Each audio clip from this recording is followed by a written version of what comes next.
Hi, I'm Dr. Janet Pope. I'm at Room Now, and here we are at the ACR 2020 virtual or convergence meeting. I have with me Dr. Dan Solomon. I'd like to have you introduce yourself, Dan, and then I'd like to ask you as editor in A&R really about what's going on, particularly in these strange times. Sure. Thanks, Janet. I'm Dan Solomon. I'm a professor of medicine at Harvard Medical School and the chief of clinical sciences in the Division of Rheumatology at Brigham and Women's Hospital. And as you stated, I'm editor-in-chief of Arthritis and Rheumatology. And I'm sitting in at my home in Newton, Massachusetts, participating in ACR Convergence.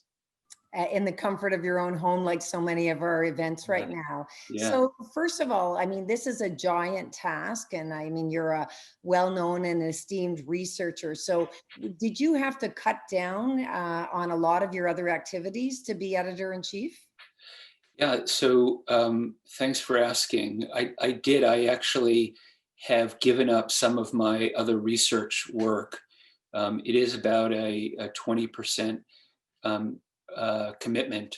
So, a full day a week, let's just say, but it's broken up into a lot of 1 and 2 hour segments, often in the middle of the night, as you know, Janet, because I'm emailing with you.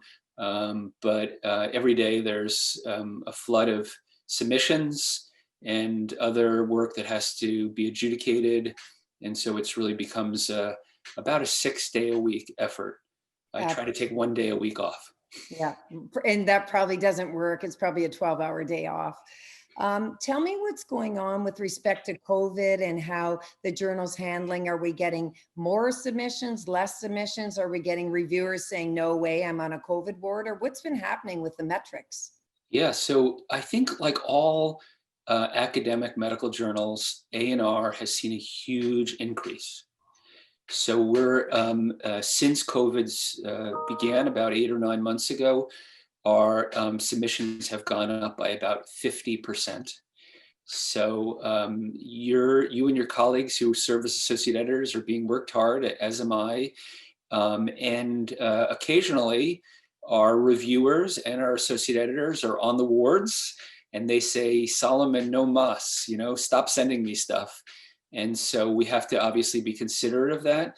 Some of the some of the increase in submissions is COVID related, and the COVID related submissions we've been able to adjudicate very quickly because we see them as being so important to public health that we've put a priority on them. And I often am sending reviewers, and I'm sure you're doing the same, notes to say, if you can't get this done in a week, just say no, and we'll go on to another reviewer. So we've really been able to stay very current with our COVID related work because we see it as so important for public health to make it happen quickly.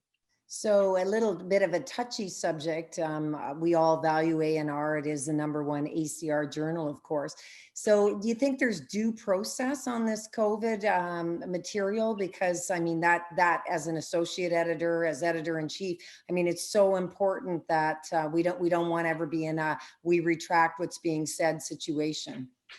Yeah, Janet, it's a great question, and we wrote a editorial which I think is now out in print called "The Infodemic," and myself and some of the deputy editors, Rick Buchalin, Peter Nigrovich, and Mariana Kaplan, describe this issue of wanting to get out quickly with science, but wanting to make sure that we're using a good review process.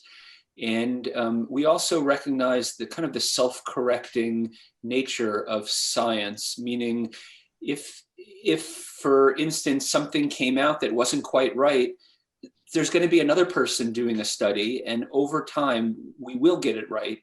And that's part of the imperfection of our business, is that we sometimes get it wrong because of the speed, the desire to be quick. We have a full review process, but sometimes people get over enthusiastic and they don't look as carefully as they should. And that's happened. It hasn't happened, thankfully, at A&R. There's been no retractions, but we also recognize that, like the rest of the medical literature, there could be retractions, and over time we will get it right, and that's the beauty of science. I think as well, science has always been in evolution. Truth is as we know it today, and truth will vary as facts change too. So, one final question. I know that standing at posters, giving public presentations, that sometimes editors or some of the editorial group will come up and say, "We'd really love you to submit this here." That doesn't always happen to me, by the way, but I've heard it happening to people. Is there a negative or a drawback with the ACR 2020 convergence being all online to really, I guess, invite people to submit? I mean, we have tons of submissions, as you say, they're up, but what's your feeling about that? Yeah, yeah, we do target um, presentations to go and invite authors, as you just stated, and I'm sure that many of the listeners will have had that opportunity to submit.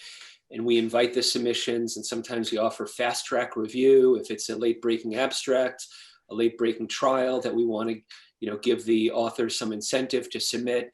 And typically, I am nudging people at their poster and sidling up to them and saying, "I know you want to, send this to us in A&R next week. How about it?"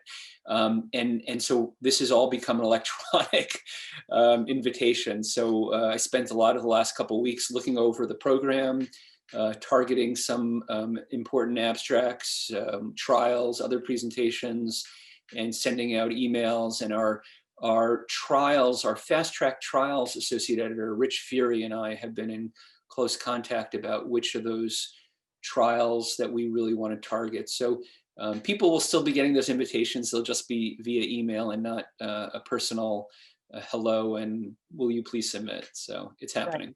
Right. And it is the way we're functioning. And I guess I'd like to put a plug in at ACR Convergence 2020. We really do have some plenaries and late breaking that are fellows or students, PhD, elect students. And, we'd invite them to submit your best to arthritis and rheumatology. Well, thanks, Dan, for coming on board. And thank you for listening at Room Now. There's other great information. Go to the website. Thanks. Thank you, Janet. Bye-bye.